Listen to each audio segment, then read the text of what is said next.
کہ ہم مزار پہ آئے ہیں، ان کو 7 سلیپر 7 حضرات جو سو رہے ہیں۔ اچھا، اصحاب کہف کے بارے میں مختلف روایات ہیں کہ وہاں ان کی غار ہے۔ جو سب سے مضبوط روایت ہے وہ یہاں کی ہے۔ اب تو یہ علاقہ سارا آبادی میں آ گیا، ہزاروں سال پہلے اپنے ایمان اللہ کو بچا کے وہ یہاں آئے تھے، ان کے پاس ہم آئے ہیں۔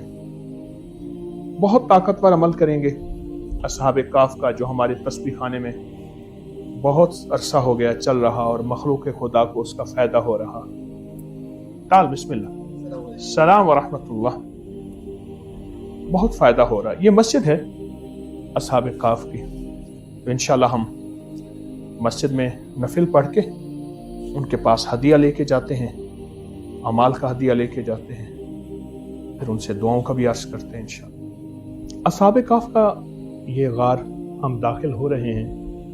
پہاڑ ویرانہ، کہاں سے وہ حضرات چلے تھے اور کہاں سے پھر چل کے اللہ کی عشق اور محبت میں یہاں سوئے تھے۔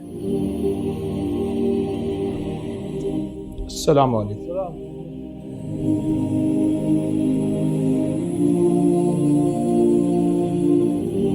اللہ اکبر کبیرہ، سبحان اللہ۔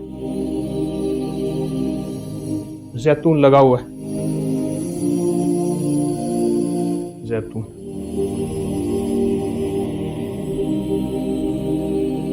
یہ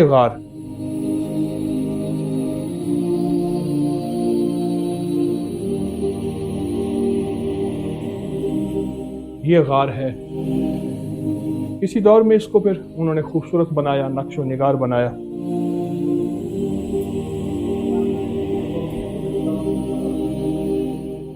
السلام علیکم ورحمۃ، السلام علیکم ورحمۃ اللہ وبرکاتہ۔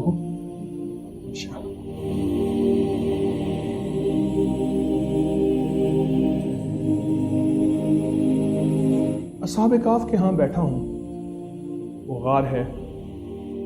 لگتا ایسے ہے کسی دور میں کسی بادشاہ نے اس غار کو خوبصورت شکل دی ہے، اور یہ ان کی قبور کی شکل بنائی ہے اصحاب کہف کی۔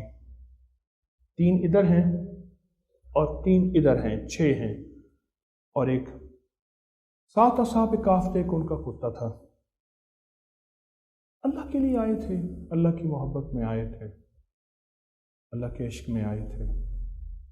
میں یہ چاہتا ہوں کہ اصحاب کہف کا عمل میں بہت عرصے سے بتا رہا ہوں، اگر ہم ان حضرات کے سامنے ان کا نام لیں اور پھر اس عمل کو کریں۔ آپ کو علم ہے کہ اصحاب کہف کا عمل بہت طاقتور ہے، بہت طاقتور ہے، زندگی کی ناکام مشکلات کے لیے، ناکامیوں کے لیے، مسائل کے لیے، پریشانیوں کے لیے، حالات کی سختی اور تنگیوں کے لیے بہت طاقتور عمل ہے۔ اور پرانا جادو، جنات، اثرات، بندشیں کسی چیز سے بھی نہ جا رہا ہو۔ اس کے نام کئی بار ابکری میں چھپے، اس کا نقش آپ کو سوشل میڈیا میں موجود ہے۔ تو ہم اصحاب کہف کے نام، ان کو میں نے آگ گناہوں کی ہو، برائی کی ہو، کوئی بھی آگ ہے، اس کے لیے یہ بہت زبردست ہے۔ میں اصحاب کہف سے درخواست کرتا ہوں، اللہ پہنچائے گا، میں نے کون سا کشف کی دنیا کا دعویٰ کیا ہے، آپ ہمیں ان ناموں کی اجازت دیں، اور میرے سننے والوں کو اجازت دیں، جو پہنچے ہیں ان کو اجازت دیں۔ میں ان سے درخواست کرتا ہوں، اور اصحاب کہف سے عرض کرتا ہوں کہ سال چیز کا ایک علیحدہ خدا تھا، کوئی پانی کا، کوئی آگ کا، کوئی زراعت کا۔ یہ ان کا بہت بڑا معبد خانہ ہے، عبادت خانہ ہے۔